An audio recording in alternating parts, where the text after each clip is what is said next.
Halo Kumaila, Halo Bang Ade. saya ingin ngajak Anda ngobrol soal mungkin bagi penonton ada sebagian yang akan terganggu nih dengan apa yang saya sampaikan. Adanya kontradiksi-kontradiksi dalam Al-Quran. Ya, Mhm. saya tahu bahwa walaupun saya nggak nonton ya, ada video Anda tuh dengan judul itu kontradiksi dalam Al-Quran ya. Mmm. Dan saya juga ingat ada seorang tokoh politik Indonesia, Egy Sujana ya, mungkin Kumaila juga pernah dengar nama ini. Itu pernah marah-marah dalam sebuah diskusi dan dia bilang dia akan menuntut siapapun yang bilang bahwa ada kontradiksi dalam Al-Quran. Nah, saya ingin Anda menjelaskan nih Kumaila tentang apa yang Anda maksud dengan kontradiksi. Karena kan logikanya gini nih Kumaila ya. Al-Quran itu adalah kitab suci. Mhm. Isinya ayat Al-Quran. Mhm. Ayat Allah. Datangnya dari Allah. Mhm. Jadi nggak mungkin dong ada yang salah. Mhm. Nah, sekarang kalau Anda bilang ada kontradiksi di dalam Al-Quran, itu kan membawa orang menjadi berpikir, loh, kok bisa ayat-ayat yang datang dari Tuhan itu kontradiktif? Nah, Mmm. tolong jelasin. Sebenarnya masalah ayat-ayat kontradiktif di kitab suci itu juga polemik, para para cendekiawan muslim ya.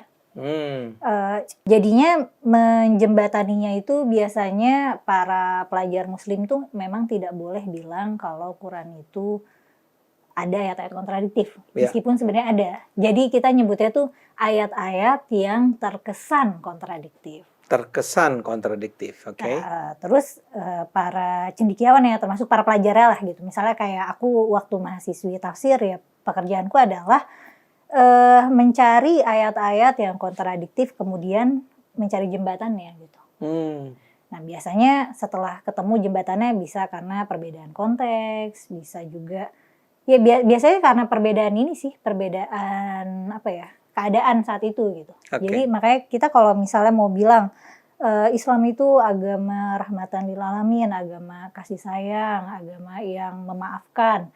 Kalau dicari dalilnya ya ada gitu. Tapi kalau misalnya kita bilang misalnya Islam itu agama yang keras, yang mengajarkan permusuhan, peperangan dan sebagainya, dicari dalilnya juga ada gitu. Nah, ya, ya, Ya, ya, ya. Nah, sebelum lebih jauh, saya mau mmm, tanya dulu. Sepengetahuan Kumaila, kontradiksi ini hanya ada dalam kitab suci Al-Quran atau juga ada di kitab suci lain? kalau di kitab suci lain aku nggak tahu. Memang nggak tahu ya, Nggak memang tahu nggak karena ngikutin. aku iya benar, aku tidak mempelajari secara formal Oke, apapun itu. kalau gitu kita kembali hanya kepada kitab suci Al-Quran. Nah, bisa nggak, saya yakin Anda masih ingat dong kalau gitu ya, karena ini sudah menjadi sesuatu yang saya rasa menjadi concern Anda kan. Hmm. Bisa nggak Anda jelaskan kepada kita semua contoh-contoh tentang kontradiksi di dalam Al-Quran? Eee, Biasanya sih kontradiksinya tuh nggak selalu antara ayat mana kontradiksi sama ayat mana gitu. Tapi lebih ke misalnya prinsip atau konsep di surat mana atau ayat mana, itu berseberangan sama di ayat satunya gitu. Mhm. Nah, itu apa misalnya? Eee, Misalnya tentang, memaafkan atau membunuh gitu, memaafkan atau menghukum gitu. Oh, itu gimana tuh Misalnya dalam ceritanya? konteks perang, Mhm. ada perintah memaafkan tawanan gitu atau membebaskan tawanan, ada juga yang memerintahkan untuk mengeksekusi mati tawanan gitu. Itu Jadi yang Anda lihat sebagai itu kontradiktif kalau misalnya, anggaplah masih di masa perang gitu. Ini mhm, kalau misalnya kita tawan, kita bebaskan, misalnya dia menganggap Quran itu pedoman gitu. mhm. Kalau berdasarkan Quran sih dibebasin atau dieksekusi mati gitu. Itu jadi sulit dijadikan pegangan gitu. Jadi ketika misalnya perang, kita berperang nih dan Mhm. kita menangkap lawan kita, kafir lah gitu ya. Mhm. Ini kafir mau diapain? Mhm. Nah, di dalam Al-Quran ada dua cara untuk memperlakukan Eee, kaum kafir itu. Sebenarnya gini kan ya, Quran itu kan tidak selalu berbicara secara literal. Mhm. Dan jadinya kadang satu ayat sendiri, maksudnya tidak harus ayat-ayat ini saling berkontradiksi, tapi kadang di satu ayat sendiri penafsirannya bisa kontradiktif gitu loh. Tafsirannya tapi kan. Iya, tapi tafsirannya. Nah, Bisa sekarang ya, juga. misal kembali ke contoh yang Anda gudakan di awal tadi ya. Hmm. Di satu sisi Islam itu atau Al-Quran itu memuat ajaran-ajaran yang mengatakan bahwa Islam itu membawa apa kasih Iya misalnya. misalnya. Tapi di sisi lain Al-Quran juga bilang bahwa Tuhan itu pemarah atau apa? Iya, iya itu. Sebenarnya lebih ke konsep-konsep yang kayak gitu. Di sisi lain ada ayat-ayat yang bilang misalnya Tuhan Maha Pemaaf, Maha Pengampun. Di sisi lain ada yang Tuhan Maha Penghukum atau Maha Pemberi Azab. Sebenarnya kontradiksinya tuh lebih kayak gitu dibanding kayak satu ayat melawan ayat yang lain gitu. Oke. Biasanya konsep-konsepnya itu ada yang kontradiktif. Nah ini misalnya gini, saya jadi teringat pada yang banyak dipersoalkan oleh orang-orang yang kecewa dengan agama atau mempertanyakan agama atau bahkan tidak percaya pada agama. Persis yang Anda bilang. Di satu sisi, Tuhan itu adalah sebuah ya Tuhan yang maha suci ya, dan maha besar dan maha pemaaf, maha adil. Ya. Tapi kemudian ada konsep neraka. Dan neraka itu dikatakan, nah saya nggak tahu nih apakah ini ada di dalam Al-Quran atau tafsiran terhadap neraka yang ada dalam Al-Quran. Orang yang ditemukan di dalam neraka itu bisa dihukum sepanjang masa. Neraka itu kekal, ya. Neraka itu kekal kan? Sehingga orang mengatakan, lah katanya Tuhan itu maha pengasih. Kenapa dia bisa-bisanya, misalnya saya ini adalah seorang penjahat nih, saya Hitler lah ya. Terus saya ditaruh di neraka, kekal selama-lamanya. Itu adalah contoh tentang betapa tidak konsistennya atau betapa kontradiktifnya Al-Quran.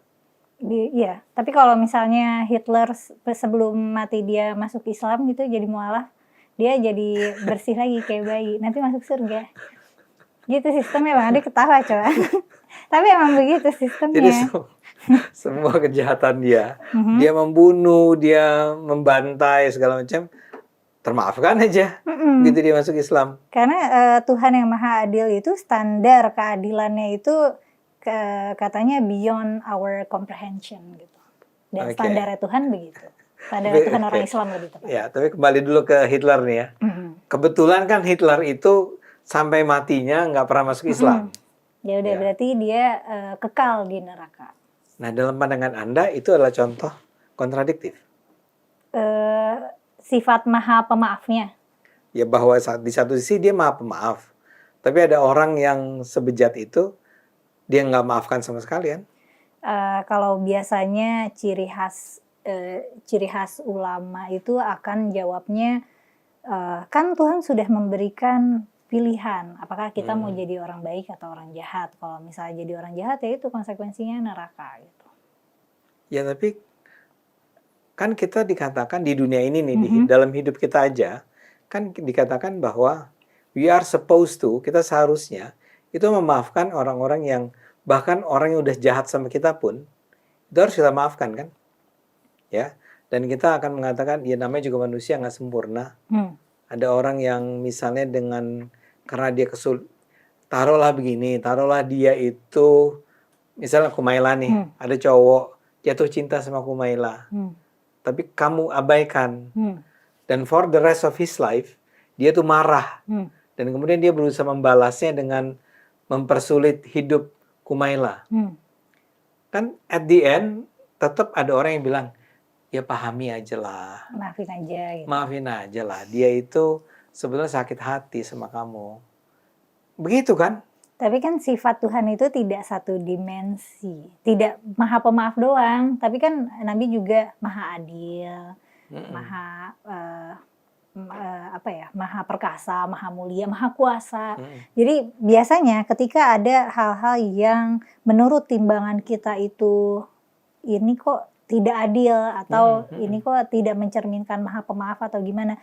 Biasanya kalau dalam argumentasi ulama muslim itu muaranya tapi kan Tuhan maha kuasa. Ya terserah Tuhan gitu. Tuhan maha berkehendak. Ya saya nggak bantah Borit maha kuasa. Dia maha kuasa dong. Dia yang menciptakan bumi ya dia maha kuasa lah ya. Tapi kan pertanyaannya bukan soal dia maha kuasa atau enggak. Kalau dia maha kuasa, dia juga maha kuasa untuk kemudian pada titik tertentu bilang bahwa Hitler udah selesai. Saya hukum, kamu udah menderita di neraka, sekarang saya tarik lagi kamu masuk surga.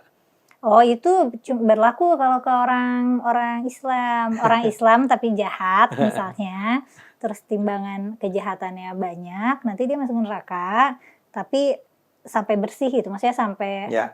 selesai dia menjalani konsekuensi kejahatannya, dia bisa masuk surga. Nah, cuman Hitler tadi nggak sempat mualaf dulu, dia nggak sempat masuk Islam. Jadi ya Dan yang masuk neraka. orang-orang yang tidak mualaf ini, orang-orang yang tidak pernah masuk Islam ini, nggak akan pernah dimaafkan. Kalau menurut kerangka teologis Islam enggak. Oke. Jadi kayak amal baiknya orang yang tidak beriman secara Islam itu terputus setelah meninggal gitu. Jadi misalnya aku bukan orang Islam, aku berbuat baik, berbuat banyak hal berguna buat sesama, aku mendapatkan manfaatnya di dunia gitu. Misalnya ya aku jadi dapat teman banyak, rezeki aku bagus dan sebagainya. Tapi ya ketika aku mati itu tidak termanifestasi jadi pahala atau jadi surga gitu. Ini agak mengganggu ya sebetulnya. Iya nggak? Buat kamu itu mengganggu nggak cara berpikir seperti itu? Iya, Ya. mengganggu. Nggak, misalnya satu contoh nih ya. Hitler tadi lah ya. Si kafir satu ini. Si kafir ini, pertama, kalau kita belajar psikologi aja. Saya bukan anak psikologi, tapi saya belajar sih ada mata kuliah psikologi. Seseorang tuh menjadi dirinya itu kan melalui proses antara yang namanya social learning. Jadi dia belajar secara sosial. Orang tuh tidak menjadi, dia lahir dalam keadaan suci kan. Artinya dia nggak bersalah. Ketika dia lahir dia nggak pernah jahat. Oke.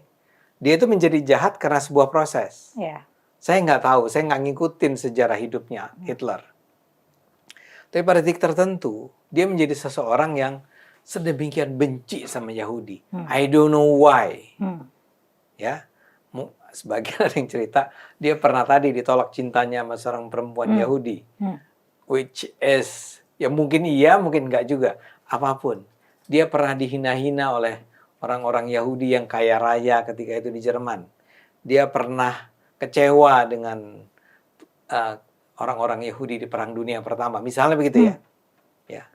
Tapi itu kan setelah melalui sebuah proses tertentu, yang di ujungnya dia tiba pada sebuah jati diri yang membuat dia merasa bahwa I hate Jews. Dan dia harus kita bunuh. Yang saya ingin katakan, dia menjadi sedemikian membenci Yahudi. Dan dia sedemikian menjadi bengis. Karena proses yang sebetulnya Tuhan sendiri tahu proses itu seperti apa.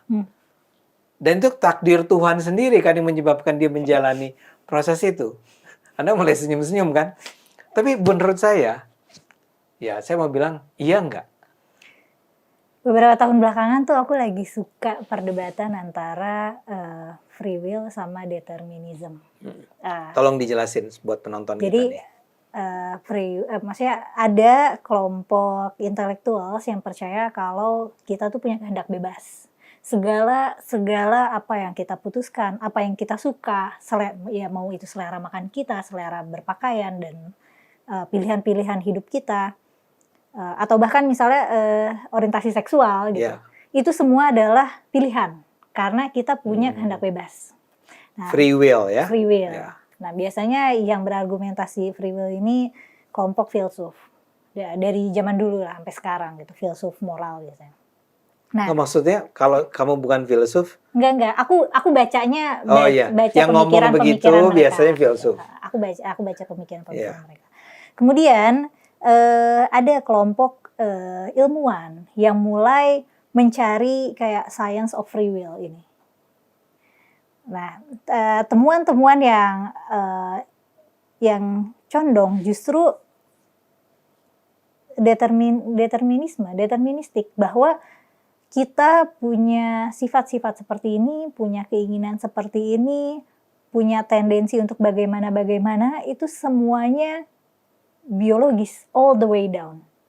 Jadi misalnya bahkan misalnya nih, aku punya pilihan untuk bikin channel Forbidden Questions gitu.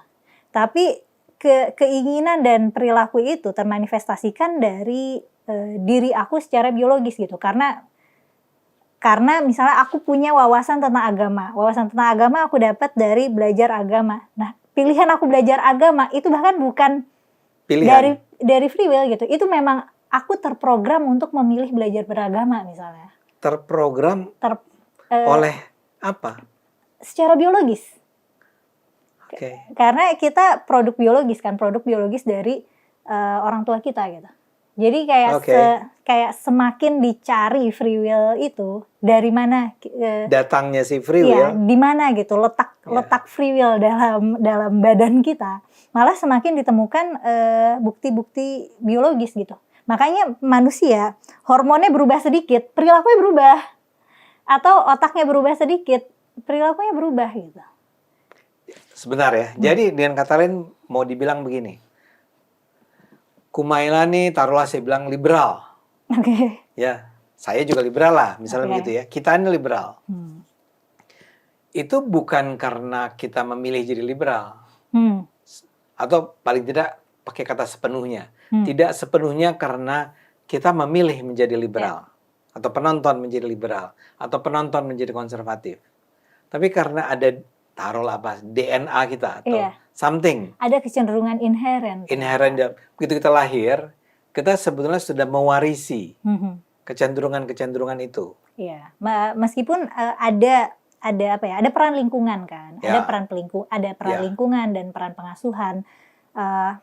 Tapi peran lingkungan dan peran pengasuhan itu cuma apa ya? Dia bisa membentuk tapi bisa bikin nggak keluar juga. Misalnya kayak apa ya? Anggaplah aku sepanjang pendidikan aku pakai kerudung dari kecil, sepanjang pendidikan aku sangat Islami. Tapi ketika aku sudah dewasa, anggaplah aku sudah berani menjadi diri aku sendiri, aku memilih jalan hidup yang nggak Islami amat gitu. Itu karena tadi ada sesuatu di dalam dirimu Aku secara rasa biologis. kecenderungannya ke sana gitu. Oke. Makanya ada perasaan, makanya kita manusia punya perasaan kayak ini gak gue banget nih gitu. Iya. Ini gue banget gitu. Perasaan jati diri itu ada. Tapi gitu. kembali kalau begitu, biar bagaimanapun, free will-nya tetap jalan dong, tetap bekerja dong. Tapi dalam skop terbatas.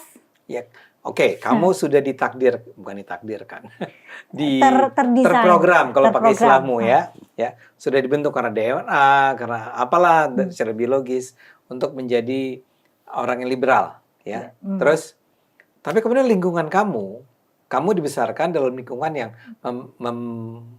memaksakan kamu untuk berjilbab, ya. Memaksakan kamu untuk selalu mengikuti aturan-aturan agama secara kaku gitu misalnya ya. Kamu sebetulnya tidak di dalam diri kamu itu ada kecenderungan untuk memberontak. Tapi kalau itu tidak diberi ruang, Anda tidak akan pernah melakukannya kan? Iya. Dan kan? makanya ketika saya mau aku bilang tidak punya bahwa ruang yang aku pakai biasanya aku menulis. Dulu aku suka nulis. Ya bentuknya bisa menulis, bisa karena kamu ada dalam sebuah keluarga yang kalau tidak salah cukup intelektual kan? Betul. Nah sekarang tuh bayangan Kumaila tidak berada dalam keluarga semacam itu. Orang tua yang menganggap bahwa alah pendidikan sekuler itu nggak penting gitu ya. Misalnya begitu. Jadi Anda tidak pernah diberi kesempatan untuk menuangkan pikiran-pikiran bebas Anda dalam karya-karya tulis Anda. Oke. Nah, di mana free will berperan menurut saya adalah ketika kemudian pada titik tertentu Anda memutuskan untuk saya akan meninggalkan ini. Saya tidak akan mengikuti aturan-aturan yang sudah diberikan oleh orang tua saya. Jadi si free will-nya masih ada dong. Iya, tapi free will-nya itu adalah produksi dari pemikiran otak aku yang ada di ilustrasi itu. Yang di program itu. Nah, kalau dilihat dari agama, terprogram itu kan seperti ditakdirkan kan? Iya. Nah, jadi dengan kata lain, ya, Tuhan memang mentakdirkan orang-orang ini untuk kembali ke Hitler. Kembali ke Hitler ya. Saya gunakan contoh Hitler karena itu contoh tentang salah satu manusia yang paling ekstrim di dunia. Mungkin kalau zaman sekarang saya bisa gunakan I don't know, Osama bin Laden, tapi mungkin nggak sejahat. Nggak se-ekstrim Hitler lah ya. Atau mungkin orang-orang Zionis sekarang Netanyahu yang membunuhi orang-orang Palestina kan. Saya mau bilang bahwa itu kan terjadi karena kalau pakai penjelasanmu, dia sudah terprogram untuk Hmm. memang membenci, I don't know, membenci Yahudi atau membenci gay atau membenci apapun gitu ya. Jadi dia itu tidak bisa sepenuhnya disalahkan kalau kemudian dia menuangkan kebencian itu dalam bentuk Holocaust. Saya Kalau mau bilang orang ini setelah mati Hmm. mestinya dikasih tempat juga dong untuk dimaafkan. Oke, kamu menjalani hidup kamu dengan penuh kejahatan, Hmm. tapi itu terjadi karena karena program yang sudah ada sebelum itu. So, it's not really your fault. Nggak sepenuhnya ini kesalahan kamu. Kamu menjadi sedemikian membenci orang Yahudi. Tapi kamu harus juga dihukum untuk itu. Iya nggak? Dan akhirnya harusnya, logika saya, ya dimaafkan dong sama Tuhan. Iya, itu soalnya kan urusannya sama Tuhan yang pemaaf ya. Mungkin kalau misalnya urusannya sama manusia, sistem justice dan law itu tetap harus jalan gitu ya. Kan jalan, dia tetap Iya, tetap dihukum. jalan. Tapi urusan sama Tuhan harusnya dimaafkan ya, karena itu ciptaan Tuhan gitu. Kalau kita mau pakai konsep penciptaan ya. Tapi kalau misalnya kita mau kesampingkan konsep penciptaan kan sebenarnya dia produk orang tuanya. Persis. Nggak, saya setuju itu. Ketika kamu bilang tentang DNA tadi kan ya orang tuanya. Right? Nah, kembali tapi ke soal kontradiksi. Nah, jadinya bahwa Tuhan itu yang maha pengampun dan maha pemaaf itu tidak mengampuni dan tidak memaafkan Hitler, kontradiktif kan? Jadi gini, kayak konsepsi kita tentang Tuhan itu biasanya emang tergantung kitanya kan. Ada orang-orang, ada umat Islam yang humanis nih, yang kayak kelompoknya Gus Durian dan yang Cak Nun yang kayak gitu-gitu tuh biasanya pakai pendekatan humanis. Nah, mereka akan ambil dalil-dalil yang mendukung nilai-nilai kemanusiaan, dan mereka juga akan mengambil contoh-contoh perilaku Nabi yang tinggi budi pekerti. Mereka juga akan mengambil sifat-sifat Tuhan yang penuh kasih, penuh maaf, yang kayak gitu kalau mau ambil dalilnya.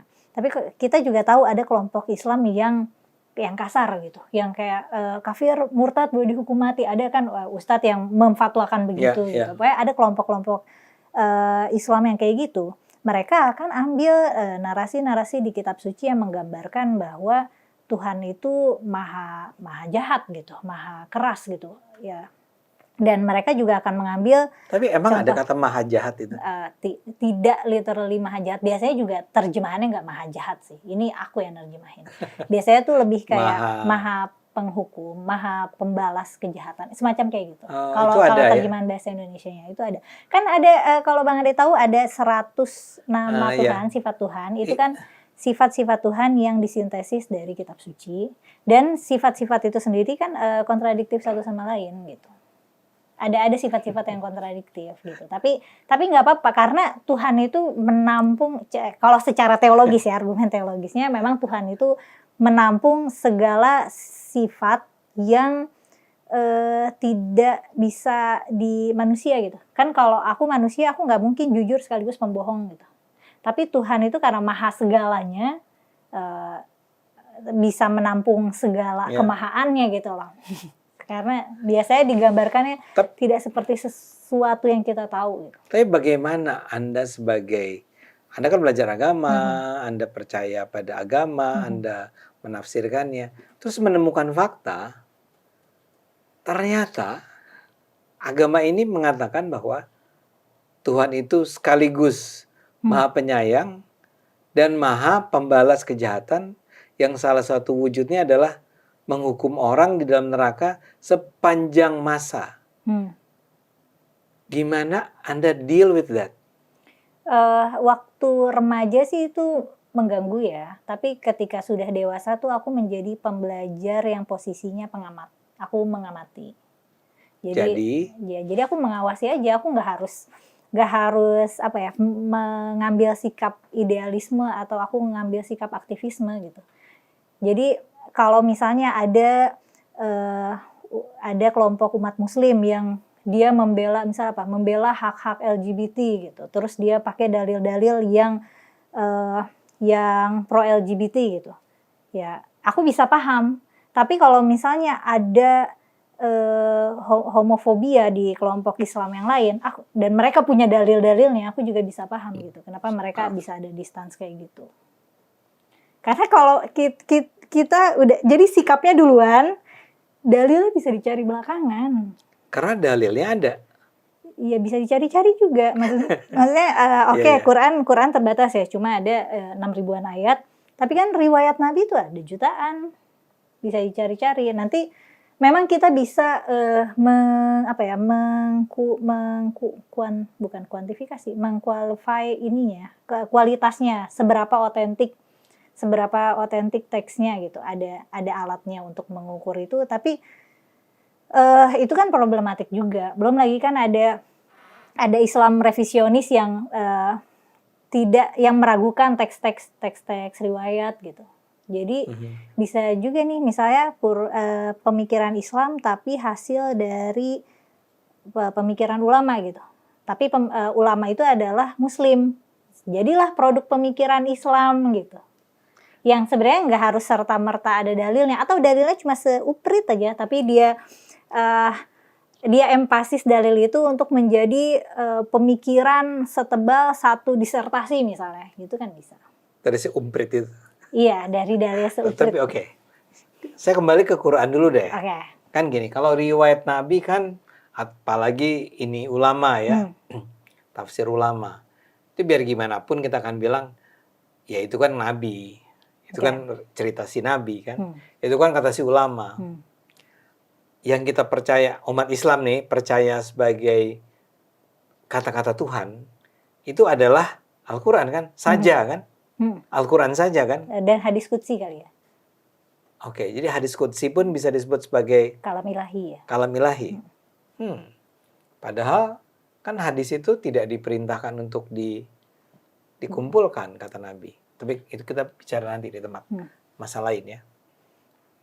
Tapi pertanyaannya adalah di antara berapa ayat? 6.000 ya. 6.000 ayat itu Anda menemukan ada yang tadi Anda bilang ya. Di satu sisi Tuhan bilang dia ini begini, tapi di sisi lain Tuhan juga bilang dia begitu. Dan begini-begitunya itu sebetulnya bisa dibaca sebagai kontradiktif. Dan Anda okay with that? Waktu remaja bingung, gelisah.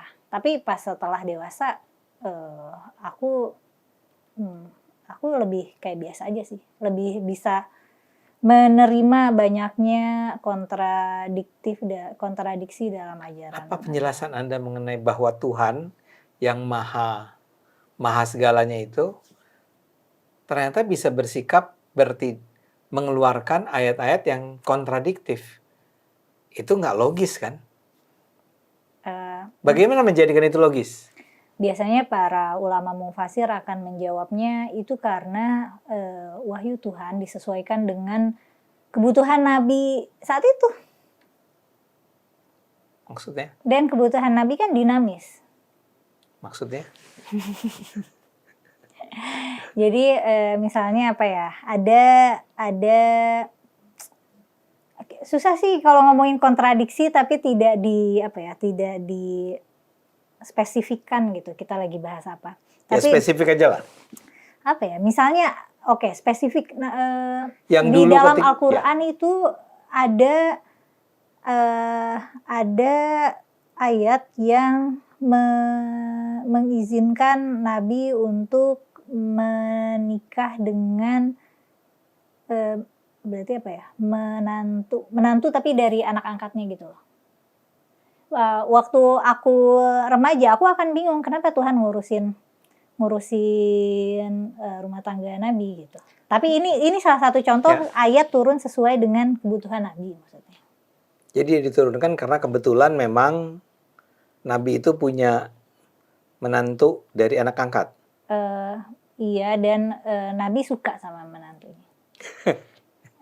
Aku salah ngambil contoh kayaknya. Ya, jangan. Terus ada misalnya Aisyah waktu itu pernah digosipin selingkuh sama umat muslim.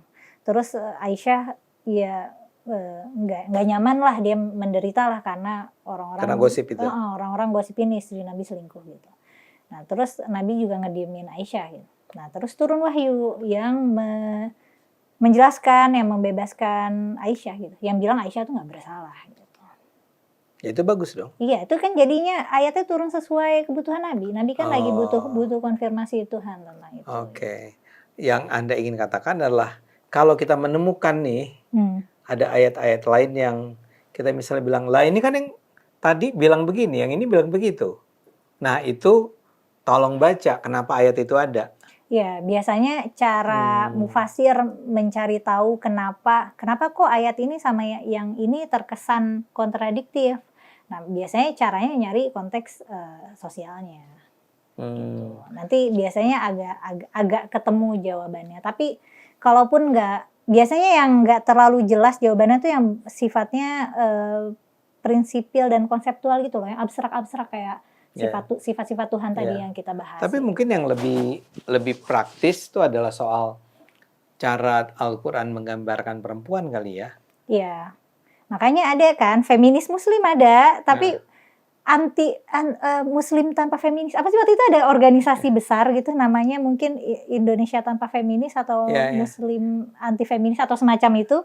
Itu kan ada dan dua-duanya itu komunitas yang cukup besar gitu. Dua-duanya pemikiran yang cukup besar. Ada pemikir-pemikir yang prominent di dua kelompok ini. Dan mereka dua kelompok ini punya stance masing-masing. Mereka punya dalilnya masing-masing yang sama-sama kuat. Mereka punya study case-nya masing-masing yang sama-sama kuat. Ya udah gitu. Ya, mungkin buat penonton nih saya bantu dikit. Jadi kalau feminis muslim yang feminis nih itu adalah akan mengatakan bahwa enggak, dalam Islam itu jelas-jelas dikatakan bahwa perempuan itu adalah setara dengan laki-laki dan ada ceritanya, ada ayat-ayatnya, ada riwayatnya, bla bla bla kan. Tapi si teman-teman yang muslim tanpa feminis ini akan mengatakan enggak setara dong. Memang laki-laki itu harus mimpin perempuan harus nurut sama laki-laki, dan itu ada juga dalilnya dalam Al-Quran. Itu kan, jadi itu yang sebetulnya kontradiktif. Tapi kita membacanya atau musafir ini ya namanya. Mufasir ini akan mengatakan, iya konteksnya kan lain. Yang makanya misalnya ada muslim yang inklusif nih, dia menghormati agama-agama lain, ayatnya ada, contoh kasusnya ada gitu. Ya, yang dicontohkan Nabi juga ada.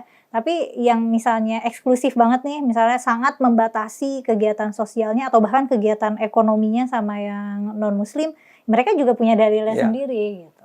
Nah, kita jadi agak susah nih, jadi bilang misal mengatakan Islam itu membela hak perempuan gitu ya. Terus lawan kita yang datang dari kubu seberang itu kan mengatakan, baca nih ayatnya. Memang laki-laki harus menjadi pemimpin bagi perempuan. Dan kita nggak bisa bilang apa-apa, kita cuma bisa bilang ya konteksnya beda. Iya.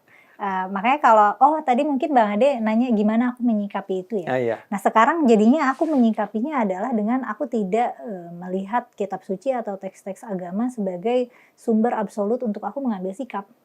Jadi aku mengambil sikap ya dengan membaca realitas saja, realitanya bagaimana gitu. Kalau sikap ini dampaknya bagaimana, sikap ini dampaknya bagaimana, ya sudah aku bersikap sebagaimana adanya gitu, yang sesuai pada dampak yang mau aku tuju gitu. Aku nggak perlu nyari dalil-dalil untuk membenarkan sikap-sikap yang aku pegang gitu, karena sikap-sikap yang aku pegang ya dasarnya fakta dan realitas aja gitu. Aku nggak perlu cari dalilnya gitu. Soalnya kan orang-orang kan suka bilang kayak, dalilnya mana? Emang ada dalilnya? Nah, masalahnya pada dalil, kita tuh bisa bersikap apa aja, gimana aja, dalilnya bisa kita ambil aja, bisa kita cari aja. Iya. Oke. Ini menarik sekali dan saya akan minta, mungkin kita membicarakannya lagi dalam kasus-kasus yang lebih spesifik, tapi ke depan ya. Tolong pikirin nih, apa yang bisa dijadikan contoh tentang bagaimana agama itu memang tidak pernah, atau Islam lah dalam hal ini ya, itu tidak pernah bersikap tunggal, antara lain karena perbedaan konteks itu. Tapi Anda sudah mudah-mudahan bisa membuka pikiran kita semua tentang Ya memang begitu, memang Al-Qur'an itu di dalamnya ada ajaran, ada dalil-dalil, ada ajaran-ajaran yang kalau dibaca dengan cara tertentu akan nampak sebagai kontradiktif. Dan that is okay. Itu bukan sesuatu yang membuat kita harus mengatakan, oh kalau gitu artinya Islam itu nggak bisa dipakai. Al-Quran itu nggak bisa dipakai. Bisa aja. Kalau tadi Kumaila bilang bahwa dia udah nggak menggunakan itu lagi, karena bayangin dia ini sekolahin dari kecil sampai kuliah S1-nya itu semua agama melulu. Jadi udah paham betul. Buat banyak orang kan. Enggak, aku masih perlu banyak belajar. Iya. Jangan bilang paham betul. Iya. Dia tapi udah belajarnya udah lama. Iya, lama ya. Sementara banyak dari kita yang belajarnya kan baru sekarang ini.